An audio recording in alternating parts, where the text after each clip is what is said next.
Welcome back to another episode of Gamblers Grind Podcast. It's your boy Make a Wish here, and we're here about to get into this NBA slate for today. 5/6/2024, May 6th. Let's get it in. All right, so today we have the Pacers at the New York Knicks, Madison Square Garden, the home that makes everyone show out. Is today the day Halliburton shows out in the Madison Square Garden? Brunson just lives there, so he does it all the time, We'll see. So right now, going into this one, we have the Knicks. Knicks they do what they do at home. 27-14 record at the moment. Pacers are okay team on the road, 21-20. But the thing here is, it doesn't matter because it's playoff time. Playoff time. Everything's a little different in regards to home and away. A little bit. Okay? Home court advantage goes to the Knicks, which gives the extra boost, extra morale for the players in the bench. I say it all the time because things need to be said and understood. Oh, man. So right now, who we have here? Right now we have, we put all the numbers on. The New York Knicks are the home favorite at -218 at the highest, or at the best for DraftKings at the moment. It's 330 right now. And Indianapolis, Indiana. The Pacers are at +194 right now at FanDuel. Get those numbers. Spreads -5.5 favorite for the New York Knicks with the plus points for the Pacers.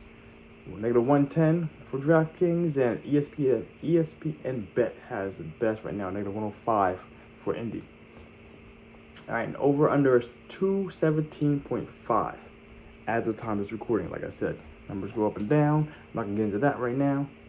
The best one for over is -105 at ESPN Bet, and the under right now is -110 at FanDuel. Going into this one, before we get into this one, check for any injuries that actually matter. Oh no, Julius Randle's out. I can't believe this. I can't believe that. Oh man. And Charlie Brown's been out for a rip, He bumped that big noggin of his. Oh yeah, Tyrese Halliburton. He's game time decision. I'm actually curious to see if they're actually going to use him or not, because they had him for GTD last time, but he still played, right, for a closeout game against the Bucks. Are they going to put him in here this first game or let him rest a little bit? That's the question. I mean, they had a couple days off, see what's going on, but we'll see. Take note of that between now and closer to start time to see if he's going to be actually in there. Still toss up, okay? I'm looking for other resources. Aside from that, everyone else is going to be playing. You expect a lot of minutes from the starters, and that's going to be the given. Unless someone's not showing out like the way it's supposed to be, that's what you would expect. Starter time going to be in there. We have still the highest pace in the game against one of the slowest paces in the game. All right, we have the Pacers right now. This is gonna be a fast game. So I said that 217.5. I didn't even mention that. I didn't even mention how great that was. That right there is automatic give me per se. All right. So both these teams are hit over 215.5. 15 of the last 20 games. All right. Indiana more so than New York. But when they played during the regular season, they had average game points of 226.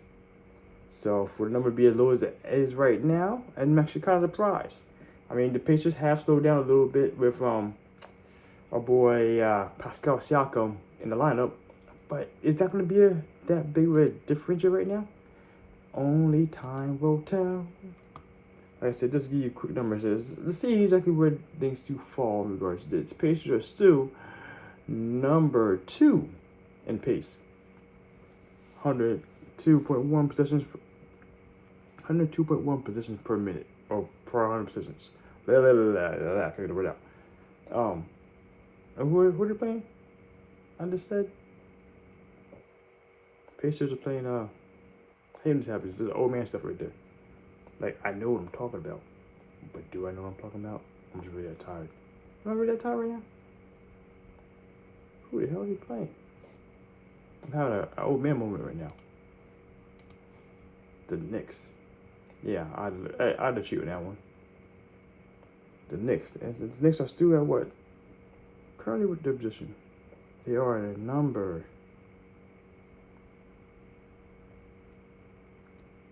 Why are you hiding from me? Don't hide from me, Knicks. Don't hide from me, Knicks. I need you to tell me where we are. Oh, yeah, I was right. They are last. I just want to confirm this right there. Yeah, they are actually last in pace. The second, number 2 in the pace gets the slowest in the pace. Oh, man. So the biggest thing comes down to is who controls the pace. I don't feel that any way, shape, or form that the Knicks are going to dictate a slow-paced game whatsoever. If they're winning or not, I don't foresee that being the case. I foresee them actually stepping up to keep up with the Pacers' pace. That much I do see. I see that happening. And then, like I said, one thing we have to take note is it's going to be a higher scoring game because the Pacers have not been known for being actually a team known for their great defense. They have an adjusted net rating of 117.9 right now, which is 24th in the league. All right, so that's one thing we have to worry too much about. It's gonna be like, this is why that 217.5 is actually very, very low in my opinion. And I foresee that there's gonna be a lot of points scored by both teams. Pace increased. If this series goes 6 games, there's going to be a lot of points scored, especially early on. Because, man, I mean, the Pacers high last kind of with the Pacers, with the Sixers. A lot of action there, and they were not even fast teams. But, yeah, as of right now, I do foresee that this, with the way everything's constructed, Game 1's going to be very telling. I like Game 1s because I also don't like betting Game 1s because it's more of a speculation situation compared to having the definitive answers and adjustments. Pacers are, I foresee, is going to be running the pace. There's going to be a high-scoring game. Let's see what happens for the points. Because the Knicks can definitely keep up. But at one point in time, will it clutch over? That's what it comes down to. Who's going to clutch over at the end? Because the big man right now is going to be, the biggest thing down is going to be down low to Pascal Siakam. What she's going to be doing with the rebounds and controlling the paint. And stepping up shots because the defensive side is going to be the Knicks. The Knicks going to be doing a lot more stealing. Well, not necessarily stealing, but a lot more blocks. And the steals will go back and forth half and half. Because the little fast hands of the Pacers be doing the work too. So we'll see what happens. Like I said, that would be too much. A lot of punching the paint down low. Most of the rebounds happen down low. Who's the big rebounder on the Knicks? I literally forget at the moment.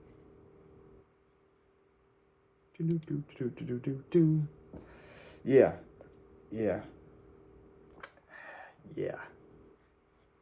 The big rebounder for the Knicks. I need answers right now.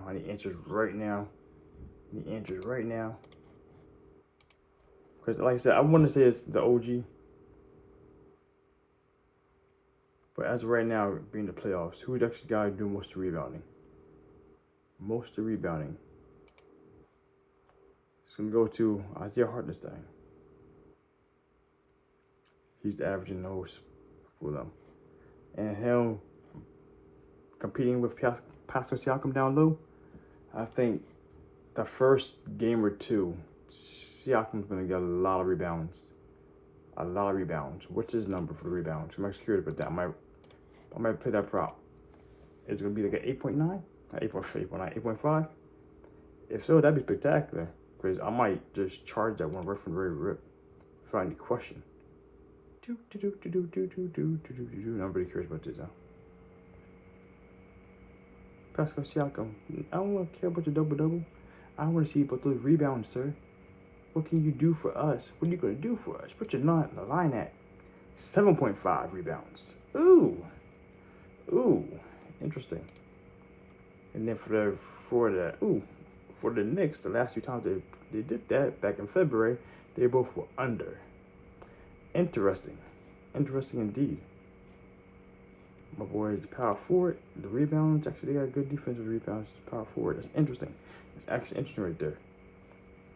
Like I said, I might look into that. I'm still feeling a little froggy with this because I still feel Isaiah Hartenstein not going to be doing. It's going to be going too far back on them. Defensive rebounds, 11th. Yeah, wait, with that. The rebounds, 43rd, 15th in the league, 22nd there. Sorry, I do these numbers here. I really need to see this stuff.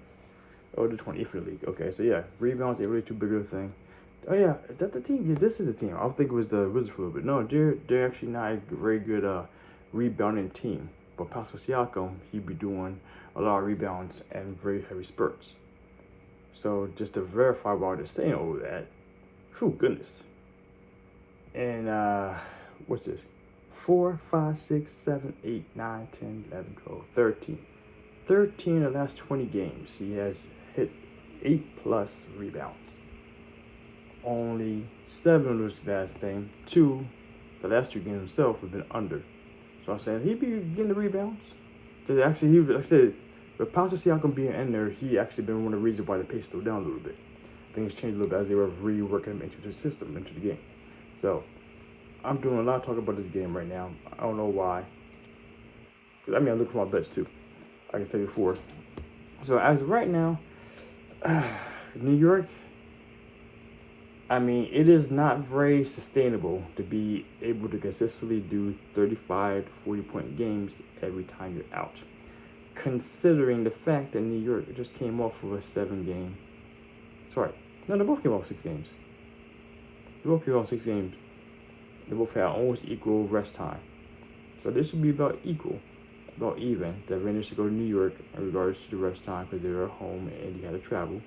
So all that being said, I will not be surprised if the Knicks took this game. However, I'm still favoring, at least for the first time, the novelty pressure. The novelty of the pressure of the pace of the Pacers going at them, I think it's going to potentially overwhelm them and have the Knicks being forced to make a big comeback towards in the first half. That's what I foresee. Unless the defense goes hard from the very beginning. So right now, I am actually considering the plus 5.5. No, not considering. I'm leaning towards that for you guys. I think Indy might take this game. Like right now, this is the first game. First game of the series, I'm always questionable about. I still have my thoughts about it, but I'm leaning heavily towards the 5.5 for everyone, for you guys, for what I'm saying for my pick. Because I think it's going to be a close game in that regards. But I'll probably bet the money line for Indy. The 217.5, yeah, that's a given. That's not a question. 217.5 over. We're going there. Those are the picks for that. On to game 2. Oh, yeah, I forgot about this. Game 2. This is the best part of the day. I can't wait to follow this game. I'm not going to be able to watch it, though. I'll be at work. But this game, though, I want to see how the Nuggets react. Because obviously in game one, there was that big old thing called surprise. Wolves won. I wasn't surprised by that one bit. Like I told you guys, I was taking that money line. I know that's the spread, the plus 4.5. That's what I said the first time because I wasn't too sure how they show up. And I mean, I still believe heavily the Minnesota Timberwolves are the better team. Right now, they are definitely a better team. Celtics, I think, are the best team in the league. But we'll see what happens come the finals. The Celtics are playing the Timberwolves. Because I do foresee whoever wins this game from the series, which I still heavily favor the Timberwolves to beat the Nuggets here, they have to get past OKC. OKC has been ridiculous. I can't even try to downplay them. They're still a young team. They're still very, very, very talented. Because in case you forgot, Minnesota Timberwolves, Denver Nuggets, and OKC were all tied and fighting for the number 1 seed for the last 2 games of the season. Okay, so they're all very, very, very respectable, and they're all from the same division, same conference, same division. Okay, and they're all fighting for no one seed. Let that shit sink into you guys. All right. So the biggest thing about here this game going on, Murray is still potentially out. He's game time decision again, but for the last 3 times he's been saying that. Oh, this one here is actually kind of critical. Rudy Gobert is questionable for tonight. Ooh, interesting. This is a personal reason one. It says the personal reason is Gobert's partner is due to give birth this month, according to this guy. So that's likely the reason behind the big man missing the team's morning shoot around. So he missed a shoot around. He has the full support of his team, and if it's still possible, he's able to return in time for the 10 p.m. tip-off. However, he's unavailable. Naz Reid, who had still a fourth quarter in game 1, popped off last game, would be a candidate for increased minutes. But Cat would likely start at the center. Okay? So there's information right there that matters. So as of right now, we're looking at that potentially be the case. So if Jamal Murray's out and Rudy Gobert is out, that's going to change the whole dynamic because Nikolai will be able to run a lot better down low. If Rudy Gobert's not in the game, consider or expect Nikolai to do a lot more work down low. That's going to be the given. They got a lot more free, not necessarily free points in the paint because AE and Cat are still down there, but having a third big man, 2 big men and a blocker and AE all times changes that dynamic. Okay, Naz Reid is potentially still doing good defense, but it's not quite the same as Rudy Gobert. Rudy Gobert gets those rebounds with the defense and the blocks, you know what I'm saying? So it's a huge difference there. But Nikolai's going to run over a little more because Rudy Gobert, actually, I mean, he's not a great defender for Nikolai, but he does a lot of great work against Nikolai. You know what I'm saying? So those things matter. Nikolai.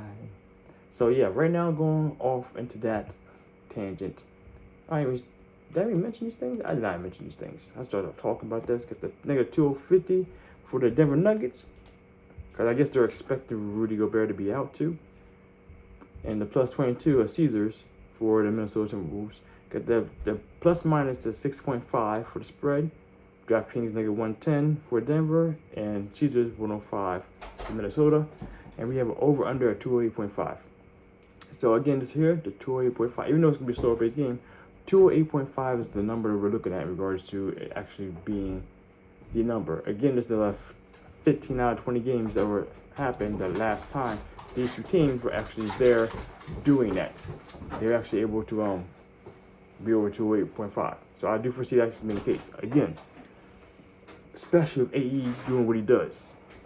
So like I said, the same about it being sustainable in regards to the potential to keep your streak running for high-scoring games. Jalen Brunson is a little older. My man, Anthony Edwards is 22. So that recovery time is a lot different. Okay? There's been a lot more miles in the New York stands, the New York streets, and the New York basketball courts with Jalen Brunson than Anthony Edwards been doing down there in Minnesota. Up there in Minnesota, you know? Well, for me, it's to the right. So, right, left, right, west. We go west, okay? So right now, I am expecting Mike Malone to make proper adjustments and make accommodations for what happened last game. He also mentioned that he wanted them to start a little faster, which when he said start a little faster, last time against the Lakers, he did that immediately. So I do foresee the Nuggets doing a little better early on in their first quarter. Whatever there, put that one out. I'm probably for a quick little money, quick bet, whatever, depending on what the odds are. I would say bet the first quarter for Denver Nuggets to win. I'm expecting that because they got reamed out for starting off slow, and they make adjustments. I expect them to go a little faster this game. The negative 6.5 plus 6.5. In all honesty, I cannot count the Minnesota Timberwolves to take take the foot off the pedal. I can't do that. I can't see that. I can't see that whatsoever. So plus 6.5 again. Are they winning this game? That's a good question. That's a really good question. I do foresee that they had the capability to do so, but I do also feel that the adjustments can be made are going to be made by Mike Malone and the Nuggets to do better down there. So if they do win, it's going to be a close game. If the Nuggets win, it's going to be a close game. But also remember too that there's less defense down low because Rudy Gobert might be out. Everything is dependent upon Rudy Gobert being in the game. That changes everything. Like I said, 208.5. That's a give me. Give me that free money, free over right there. That's to say free. It's not free. 209 points with the scoring output of AE because he's probably going to do 35, 40 points, and then Nikolai probably going to do another 25, 33 points. And Jamal Murray do a quick 25. That right there, do the numbers. 40, 25, 70, plus 30, 100 points right there. 100 points between 3 people right there. I think the rest of the other 20 people can be able to get 109 points, Just doing some quick math.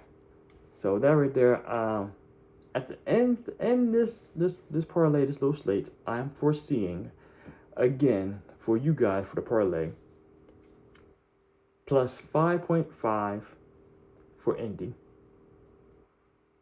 Even though I personally feel that the Indy is going to win this one. There's going to be some good defense. They're not trying to clutch things out, but I foresee Indy winning this one. And the over 217.5, that should be clean. Clean over that. And same thing here with the Timberwolves.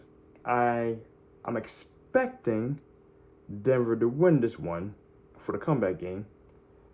At the negative 250, I want to do that. But I do feel that Minnesota is going to still keep it relevant. If the Nuggets win, they'll win like 3 or 4. That's why I had a plus 6.5 for Minnesota. And then if it being that close, there's the potential that Minnesota can just clutch it out.